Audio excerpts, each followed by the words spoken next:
আমাদের ভাই আবু সাইদ রাহিমাহুল্লাহ তিনি একটা মহাকাব্য রচনা করেছেন। এই কথাটা কিন্তু বিশ্ব প্রেক্ষাপটে বলা হয়েছে না? কিন্তু এইরকম মহাকাব্য পবিত্র কোরআনে এবং হাদিসে এবং নবী সাল্লাল্লাহু আলাইহি ওয়াসাল্লামের সিরাতে এরকম অগণিত মহাকাব্যের ঘটনা আছে। কিন্তু আমাদের কথা বলার উদ্দেশ্য হচ্ছে এই জীবন বিসর্জন যেন বিফলে না চলে যায়, তার জন্য বিফলে না, বরং এই জাতির জন্য যেন বিফলে না চলে যায়। কেউ যেন আমাদের ভাইদের রক্তের উপর সিঁড়ি বানিয়ে তার স্বার্থ উদ্ধারের মঞ্চ তৈরি করতে না পারে। এটাই আমাদের মূল আলোচনা। আপনাদেরকে শুরুটা বলছি এখান থেকে। দেখুন, এই সিরাতের আলোকে আমরা দেখি যে দিন প্রতিষ্ঠা নবীজি করে দিয়ে গেছেন না, জান নাই? এইটা প্রতিষ্ঠা করতে গিয়ে অনেককে অনেক স্যাক্রিফাইস করতে হয়েছে। এই স্যাক্রিফাইস গুলো যারা করেছেন তাদের কিছু মহাকাব্য বলে শেষ করতে। কেন বলতেছে এটা? যেন আমাদের চলমান অভ্যুত্থানের মহাকাব্যগুলো যেন কালের গর্ভে হারায় না যায়, এই জন্য বলতেছে যে আমরা যেন স্মরণ রাখতে পারি এবং আমাদের এটাই শেষ হয়ে যায় না এই যুদ্ধ বা লড়াই, সংগ্রাম হয়তো সামনেও করতে হইতে পারে, তখন আমাদের নিয়াত যেন বিশুদ্ধ থাকে, আমাদের ওই মহাকাব্যের সাথে যেন এই মানুষদের মহাকাব্যের মিল থাকে। আল্লাহ পাক আমাদেরকে তৌফিক দান করেন। একজন নারী দিয়ে শুরু করব, মহিষী নারী, তার নাম হচ্ছেন সুমাইয়া রাদিয়াল্লাহু আনহা। নাম মনে আছে? সুমাইয়া রাদিয়াল্লাহু আনহা একজন দাসী, দাস প্রথা ছিল তখন না, দাসী। তিনি, তার স্বামীর নাম ইয়াসির রাদিয়াল্লাহু আনহু, তার সন্তানের নাম আম্মার রাদিয়াল্লাহু আনহু। তারা তিনজনই ইসলাম কবুল করেছেন। আর আবু জেহেল, আবু লাহাব, উতবা সাহেবার যে দারুন নাদওয়া, মানে ওই সময়কার কাফেরদের পার্লামেন্ট, এখনকার অনেকটা ওই ইয়ার মতো আর কি, বুঝে নেন, কাফেরদের পার্লামেন্ট, ওটার নাম কি? দারুন নাদওয়া। বলেন, দারুন নাদওয়া। এটা ছিল ওই মক্কার আবু জেহেলের পার্লামেন্ট। মক্কার আবু জেহেলের পার্লামেন্ট নাম কি? দারুন নাদওয়া। ওখানে সবকিছুর এই শয়তানিগুলার মোজাকারা হইতো আর কি। কথা বুঝতে পারছেন? এখনো কিন্তু দারুন নাদওয়া আছে বিশ্বে, আছে না? এখনকার একটা আধুনিক দারুন নাদওয়া, ঠিক আছে? তো ওইখান থেকে মানে বিল পাস হচ্ছে যে এদেরকে এখন অত্যাচার করতে হবে, নির্যাতন করতে হবে। তো সুমাইয়া রাদিয়াল্লাহু আনহাকে একেবারে শুইয়ে দিয়ে পিটাতে পিটাতে রোদের মধ্যে একদিকে মারা হচ্ছে, আরেকদিকে বলা হচ্ছে যে মুহাম্মদ সাল্লাল্লাহু আলাইহি ওয়াসাল্লামের এই দিনটাকে অস্বীকার করতে হবে। একটু ধৈর্য ধরেন, জাস্ট অল্প কিছু সময়, আমি শেষ করে দিচ্ছি। যে মুহাম্মদ সাল্লাল্লাহু আলাইহি ওয়াসাল্লামের এই দিনটাকে অস্বীকার করতে হবে, না হলে তোমাকে হত্যা করো। সে তো কোনোভাবেই দিন ছাড়তে রাজি নয়। শেষমেশ আবু জেহেল তাকে টিটকারি মেরে বলছিল যে বুঝেছি তুমি আসলে মুহাম্মাদের দিনের স্বার্থে না, বরং মুহাম্মদ সাল্লাল্লাহু আলাইহি ওয়াসাল্লামের সৌন্দর্য দেখে তার মনে হয় আকর্ষণে দিন কবুল করছে। এই কথাটা বলার সাথে সাথে সুমাইয়া রাদিয়াল্লাহু আনহা একদম তীব্র একটা প্রতিবাদ করেছেন, একটা গালি দিয়েছেন, খবিসের বাচ্চা, খবিস, নষ্ট নষ্ট মানুষের সন্তান, নষ্ট, এরকম একটা শব্দ আছে না আমাদের সমাজে, এরকম একটা মারাত্মক, মানে শক্ত একটা কথা বলে ফেলছে ওই সিচুয়েশনে। তো এইটা আবু জেহেলের তখন মানে ইজ্জতে লেগে গেছে। তো সে পাশে থাকা একজন ওর মানে সহকারী, তার হাতে একটা বর্ষা ছিল, ওই বর্ষাটা নিয়ে সুমাইয়া রাদিয়াল্লাহু আনহার তলপেট, লজ্জাস্থানের উপরের অংশে বরাবর একেবারে গেঁথে দিয়েছে, এবং এটাতে ফিনকি দিয়ে রক্ত ছোটা শুরু হয়েছে, এবং এতেই তার শাহাদাত হয়ে গেছে। ইসলামের ইতিহাসে আমাদের উম্মতের মুহাম্মদ সাল্লাল্লাহু আলাইহি ওয়াসাল্লামের কাছে কোরআন আসার পরে কিয়ামত পর্যন্ত যত ঘটনা ঘটবে, এই পুরো ঘটনার ইতিহাসের প্রথম শহীদ হচ্ছেন এই সুমাইয়া রাদিয়াল্লাহু আনহা।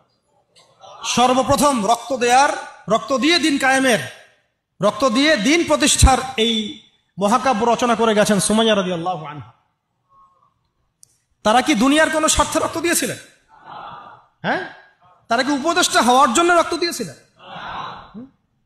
তারা কি কোনো রাষ্ট্র ক্ষমতা পাওয়ার জন্য রক্ত দিয়েছিলেন? গনিমত পাওয়ার জন্য? শুধু এক আল্লাহকে রাজি খুশি করার জন্য তারা এই কাজগুলো করেছে। পরবর্তীতে আল্লাহ পাক তাদেরকে গনিমতও দিয়েছেন, রাষ্ট্রও দিয়েছেন, রাষ্ট্র ক্ষমতাও দিয়েছেন, সবই দিয়েছেন। তাদের কারো উদ্দেশ্য ছিল না, তাদের উদ্দেশ্য ছিল দিন প্রতিষ্ঠা করা, দিনকে প্রচার করা, প্রতিষ্ঠা করা, মানুষের মাঝখানে ছড়িয়ে দেওয়া আল্লাহর কালিমা লা ইলাহা ইল্লাল্লাহ মুহাম্মাদুর রাসূলুল্লাহ প্রতিষ্ঠা করা। আমাদের এই অভ্যুত্থানগুলা, বিপ্লবগুলোর যেন নিয়াত ঠিক থাকে, কথাটা বলার উদ্দেশ্য এটাই। অপোজিটে একটা দলিল আপনাকে দিয়ে যাচ্ছে আজকে। খায়বার যুদ্ধ থেকে ফেরার সময় নবী সাল্লাল্লাহু আলাইহি ওয়াসাল্লামের সাথে আরেকটা যুদ্ধ হয়ে গেছে। ইহুদিরা লুকায় ছিল, উৎপেতে ছিল, দূর থেকে তীর নিক্ষেপ করেছে। নবী সাল্লাল্লাহু আলাইহি ওয়াসাল্লাম এবং সাহাবীরা এটাকে প্রোটেক্ট করেছেন। একদিন 2 দিন ওখানে থাকতে হয়েছে। এর মধ্যে একটা তীর এসে আল্লাহ নবী সাল্লাল্লাহু আলাইহি ওয়াসাল্লামের এই যে একটা খাদেম, সম্ভবত তার নাম মিদআম, কি নাম, এই মিদআমের বুকে এসে লাগে এবং সে মারা যায়। সাহাবীরা বলতে থাকেন যে সে কত সৌভাগ্যবান, নবীর খাদেম ছিল, শহীদ হয়ে গেল। নবীজি বলছেন না, লা, বরং আমি ওকে জাহান্নামে দেখতেছি, নাউযুবিল্লাহ। তখন সাহাবীরা অবাক হয়ে জিজ্ঞাসা করলেন যে এটার পিছনে কারণ কি? নবী সাল্লাল্লাহু আলাইহি ওয়াসাল্লাম বলেন, খায়বার যুদ্ধের গনিমত থেকে একটা চাদর না বলে নিয়েছিল এই কারণে। খায়বার যুদ্ধের গনিমত থেকে একটা চাদর না বলে নেয়ার কারণে এই অবস্থা হয়েছে। তখন অন্যান্য অনেকেই কিছু কিছু করে জিনিস সামনে আনা শুরু করলেন, এমনকি মেসওয়াক, হ্যাঁ, কাপড়, ছোট ছোট একটা গাছের ডাল, যারা একটা মেসওয়াকও নিয়েছে হয়তো না বলে, তারাও জমা দেওয়া শুরু করল। নবীজি বললেন এটা ছিল জাহান্নামের অংশ। এটা কি ছিল? জাহান্নামের অংশ। এখন বলেন, তাহলে যদি গন্তব্য উদ্দেশ্য আল্লাহ সন্তুষ্টি না হয়, তাহলে অনেক সময় অনেক ত্যাগেরও মূল্য পাওয়া যায় না। পক্ষান্তর আরেকটা দলিল নিয়ে নেন, উহুদের মাঠের একজন ইহুদি এসেছে সকালবেলা যুদ্ধ করতে। কে? ইহুদিদের কিছু মানুষ তো ইসলাম কবুল করেছিল, কিছু কিছু অল্প, এসে উহুদের মাঠে দাঁড়িয়ে বলছে যে আমাকে আগে কি করতে হবে, আমাকে কি আগে ইসলাম কবুল করতে হবে না আগে যুদ্ধ করবো? সাহাবীরা বলেন আগে ইসলাম কবুল করতে হবে, তারপরে যুদ্ধ করতে হবে। তো সে আগে কালিমা শাহাদা সাক্ষ্য দিল, তারপরে যুদ্ধ করতে গেল এবং সেখানে সে শহীদ হয়। নবীজি দেখে বলছেন, লাশ দেখে পরে, যুদ্ধের পরে, এই ব্যক্তি এখানে কি করছে? তখন সাহাবীরা বললেন যে ইনি সকালবেলা ইসলাম কবুল করেছেন, যুদ্ধ করে শহীদ হয়েছে। নবী সাল্লাল্লাহু আলাইহি ওয়াসাল্লাম এবার বললেন যে আমিলা কলিল ওয়া উজরা কাসীর, এই ব্যক্তি তো অল্প আমল করেছে, এক ওয়াক্ত নামাজও পড়ে নাই, কিন্তু বিশাল পুরস্কার পেয়ে গেল। সুবহানাল্লাহ। কিসের বদৌলতে? ওই যে আদর্শ আর ইন্টেনশনটা চেঞ্জ ছিল, তারা আল্লাহর দ্বীনকে প্রতিষ্ঠার জন্য লড়াই করেছেন, কিন্তু সেই ব্যক্তি মিদআম, সে কিন্তু এই জন্য করেন। বুঝতে পারছি? এরকম অসংখ্য ঘটনা আছে। যেমন ইয়াসির রাদিয়াল্লাহু আনহু, এই সুমাইয়া রাদিয়াল্লাহু আনহুর স্বামী, তাকেও একইভাবে হত্যা করা হয়েছে। তিনিও মহাকাব্য রচনা করেছেন। যদি আমরা দেখি বেলাল রাদিয়াল্লাহু আনহুর কথা, তাকে কিভাবে পিটানো হয়েছে আপনারা সবাই কম বেশি জানেন। আরবের জাস্ট গরমে যদি একটা ওমরা করেন তাহলেই বুঝতে পারবেন যে গরমটা কেমন হতে পারে। কয়েকদিন আমাদেরকে রাস্তায় নামাজ পড়তে হয়েছে, এত ভিড় ছিল, ওখানে সেজদা দেওয়ার মতো কোনো পরিবেশ থাকে না, এত এত মানে গরম। ওখানে দাঁড়িয়ে থাকলে আপনার পায়ে মনে ফসকা পড়বে। ওখানে একটা মানুষকে সারাদিন শুইয়ে রাখা হলে উত্তপ্ত বালুর মধ্যে, উপরে যদি পাথর চাপা দেওয়া হয়, আর সে তখনও বলতে থাকছে আহাদুল আহাদ, আল্লাহ এক, আল্লাহ এক, তাহলে তার ইমানের জজবা চিন্তা করুন। এই জীবন মহাকাব্য রচনা করেছে। এই জন্য বেলাল রাদিয়াল্লাহু আনহু সেই ব্যক্তি যিনি মক্কা বিজয়ের পরে কাবা ঘরের ছাদে উঠে আজান দিয়েছেন। সুবহানাল্লাহ। চিন্তা করা যায়?